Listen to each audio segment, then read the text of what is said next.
It's a cycle of violence that has plagued generations. Like their parents before them, these children too are growing up to the brutal sounds and lessons of war. Fierce fighting broke out between the Sunni Bab al-Tibani neighborhood, where residents support the Syrian opposition, and the Alawite Jabal Muhsin that backs the Assad regime. The two separated by the appropriately named Syria Street. In the midst of the intense gunfire last week, we saw Khudr, unflinching, brandishing a real AK-47, striding up and down the street. Monday, the guns were, for the moment, silent. The Lebanese army stationed along the front line. Residents tentatively returning to their daily chores.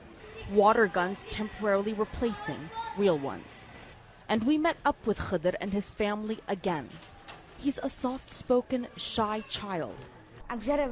I wanted to protect my family, my country, he says. But despite all of Khudr's bravado, he couldn't. His mother, Fatma, was nearly killed. I was sitting here on the stoop, Fatma shows us. I was holding my daughter like this. She was nursing.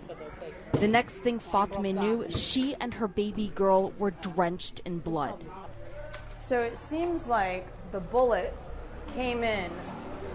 It was fired from one of the buildings over there, the family is saying, and that's Jabal Muhsin that is seen straight through the window.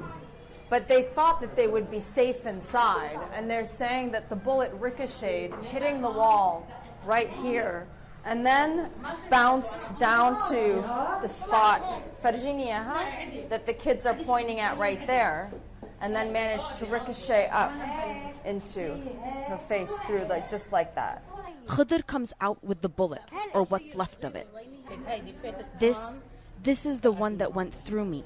It went in here and came out here, Fatma demonstrates. Khudr says he was sleeping and woke up to his sister screaming, "Mommy, Mommy." Their home was supposed to be safe. Neighbors from the upper floors and relatives from other areas had all moved in and are still here, fearing the fighting will break out once more. The water has been cut since it all began, and the power is out as well. Like any other parent, Fatma doesn't want to see her children growing up like this.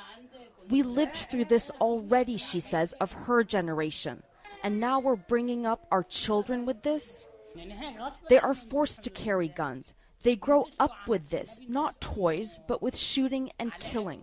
It was Khudr's father, who doesn't want to be on camera, who taught him to shoot and gave him the weapon. He was just walking on the street with it, Fatma says. It's become a trend, a cool thing among the kids.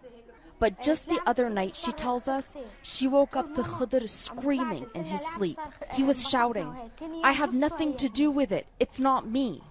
Khudr doesn't remember the nightmare, but he does remember why he had to carry a gun.